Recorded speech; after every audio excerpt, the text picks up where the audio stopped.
प्रतिवर्ष की तरह इस वर्ष भी वैशाख मास की दशमी तिथि से पावन पंचकोशी यात्रा प्रारंभ हो गई। तपती धूप में श्रद्धालुगण लगभग 118 किलोमीटर की इस पवित्र परिक्रमा में भाग लेकर पुण्य लाभ अर्जित कर रहे हैं। इस वर्ष जिला प्रशासन द्वारा श्रद्धालुओं की सुविधा के लिए निर्धारित पड़ाव स्थलों पर सभी संबंधित विभागों द्वारा व्यापक तैयारियां की गई। पंचकोशी यात्रा के प्रथम दिन पटनी बाजार स्थित नागचंद्रेश्वर महादेव मंदिर से हजारों श्रद्धालुओं ने भगवान नागचंद्रेश्वर से प्रतीकात्मक बल लेकर यात्रा की शुरुआत की। हजारों की संख्या में श्रद्धालुओं ने यात्रा के अगले पड़ाव स्थल यानी कि पिंगलेश्वर की ओर प्रस्थान किया। हालांकि कई श्रद्धालु एक दिन पूर्व से ही यात्रा की शुरुआत कर लेते हैं, जो कि आज पिंगलेश्वर से आगे करोहन पड़ाव की ओर यात्रा करेंगे।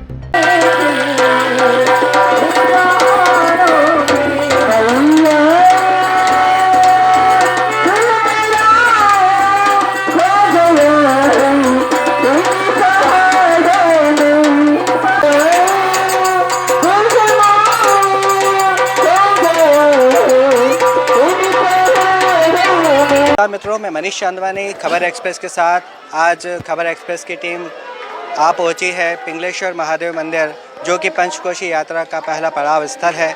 आज आस्था और विश्वास का प्रतीक पंचकोशी यात्रा का शुभारंभ हुआ है। हालांकि यह यात्रा तो पहले एक दिन पूर्व से ही प्रारंभ हो चुकी है, पर आधिकारिक इसकी जो शुरुआत होती है वह वैशाख तिथि की दशमी के दिन इस यात्रा का प्रारंभ माना गया है। आज मेरे पीछे आप देख पा रहे हैं कि किस प्रकार से भक्तजन श्रद्धालु जन अपने पहले पिंगलेश्वर महादेव पड़ाव पर आज रात्रि में यहाँ पर उपस्थित हुए हैं, दर्शन लाभ लिए हैं उन्होंने यहाँ पर भगवान पिंगलेश्वर के।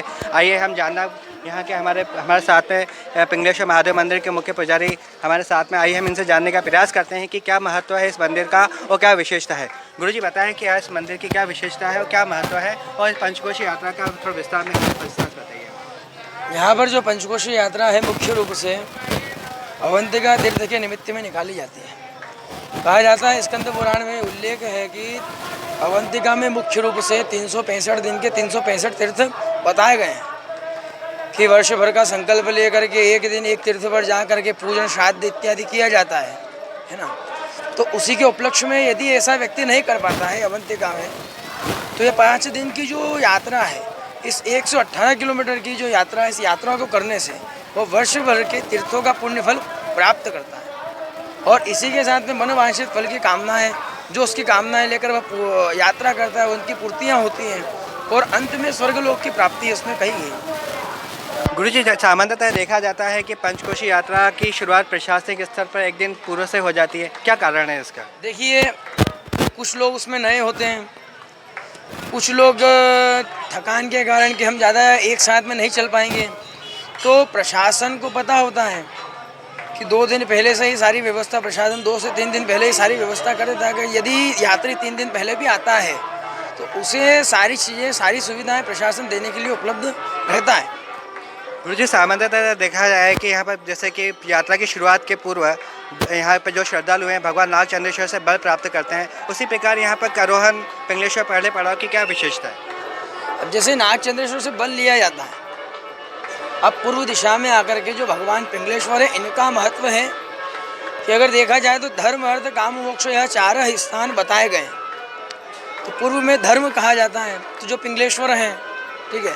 दूसरा जो दक्षिण में कायावरुणेश्वर है, वह अर्थ के रूप में भी कहे गए हैं। और बिल्केश्वर धर्म, अर्थ, काम, बिल्केश्वर काम है, काम का रूप कहा गया है। और जो दूधेश्वर है वह मोक्ष है।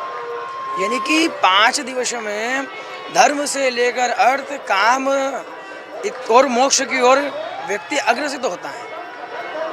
और इसीलिए इस पंचकोशी यात्रा का इतना इसमें महत्व बताया गया है। यह अनादिकाल से चली आ रही यात्रा है, कोई नई परंपरागत या ऐसे नहीं है। स्कंद पुराण में वर्णित, जो हमारे पुराणों में मुख्य रूप से कहा गया है, का भगवान कार्तिक स्वामी जी के द्वारा जो लिखा गया है, वह उस पुराण में उल्लेखित कहा गया है।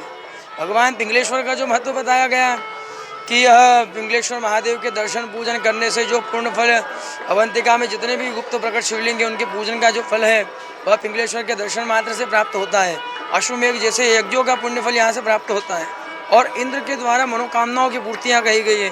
पूर्वजों का मोक्ष जिनको हम जानते नहीं, ऐसे हमारे जो अज्ञात पूर्वज हैं, यदि हम यहाँ जानकर या अनजान कर आकर भी भगवान का उनके निमित्त पूजन करते हैं तो पितृदोष का जो हमें लगता है उसका भी यहाँ तक कि उस निवारण हो जाता है। हमारे साथ है पिंगलेश्वर महादेव के मुख्य पुजारी, जिन्होंने हमें बताया कि किस प्रकार से पिंगलेश्वर महादेव के पूजन करने से प्राणी मात्र को किस प्रकार से फलों की प्राप्ति होती है और क्या महत्व है इस मंदिर का। मैं मनीष चांदवानी, खबर एक्सप्रेस के साथ, उज्जैन।